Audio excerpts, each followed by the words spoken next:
In the bustling town of Lishan, where narrow streets echoed with the cries of merchants and the laughter of children, there lived a man named Revan. Outwardly, Revan had everything: a fine house, successful trade, and the admiration of his peers. Yet within, he was tormented.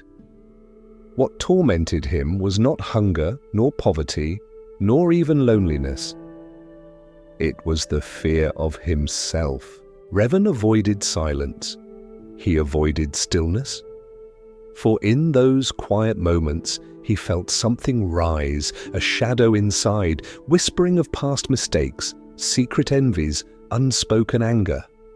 Whenever such feelings surfaced, he would rush to drown them with noise, with wine, with endless work. One evening, after a festival, Revan wandered through the old temple road where an elder monk named Master Orion was sweeping fallen blossoms. The monk's movements were slow, deliberate, and strangely soothing. Something in Revan, weary and restless, drew him to speak. "Master," he confessed, "I feel as though I am chased by something I cannot escape. No matter how much I succeed, I sense it lurking, a shadow of myself. I fear if I look too closely, it will destroy me." Master Orion laid down his broom, his gaze calm like the stillness of deep water. "Then you must meet me tomorrow," he said softly. "At noon, on the hill beyond the river." Revan frowned. Noon? Why noon? But the monk offered no explanation. The next day, as the sun reached its highest point, Revan climbed the grassy hill.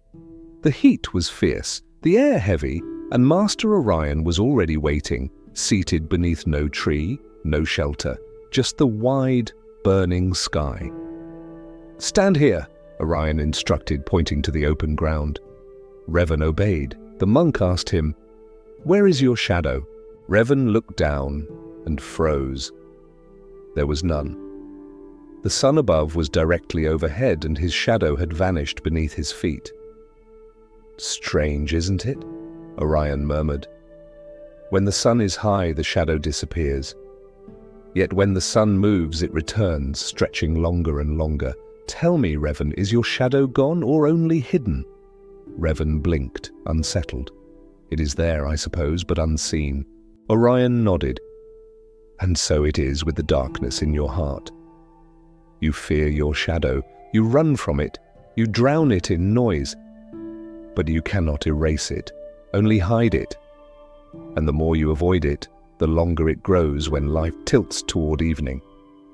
The monk's words pierced like arrows. Revan lowered his head.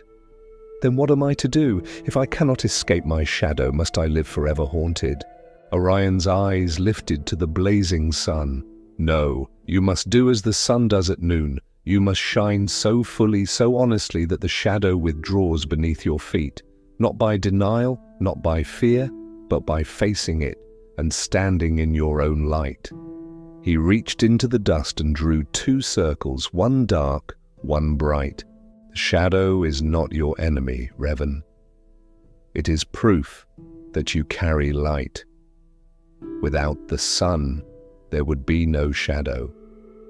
Without your inner strength, there would be nothing to fear.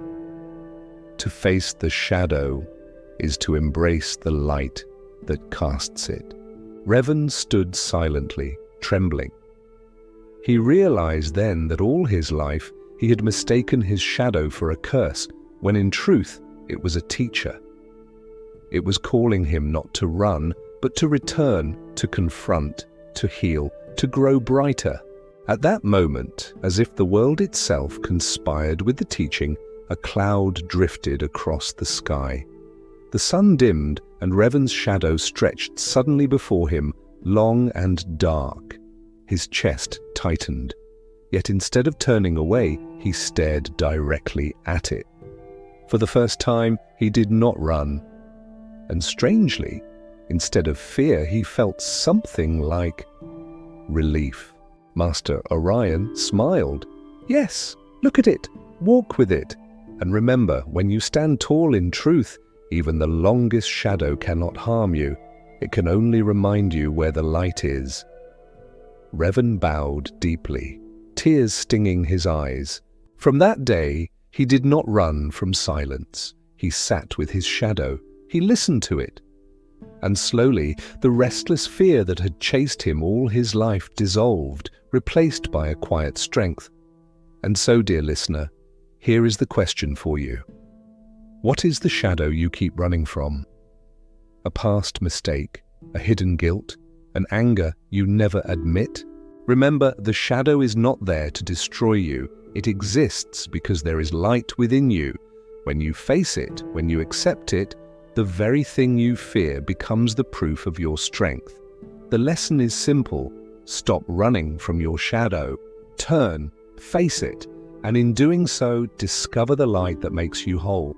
If this story stirred something in you, do not stop here. Each story on this channel is a path towards standing in your own light. Watch until the end, for the lesson you need most may arrive in the final words. Subscribe now to walk with us through many such journeys of awakening. And in the comments, share. What shadow have you been running from? Because when you name it, you begin to face it. And when you face it, you begin to shine.